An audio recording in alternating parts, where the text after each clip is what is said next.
It picked up a lot when I first used it. I was pretty surprised at all the dirt that I got.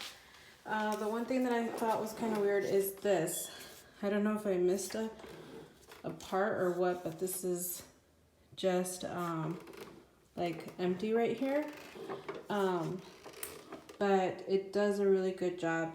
Suction power is good. It's bagless. You can easily take this out. It's not heavy, so I like that. Probably the most noisy sweeper I have ever run.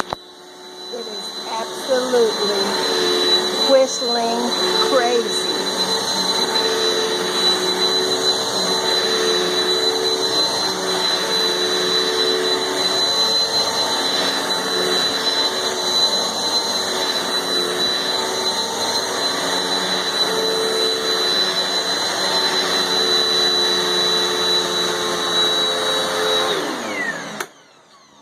Terrible, absolutely terrible.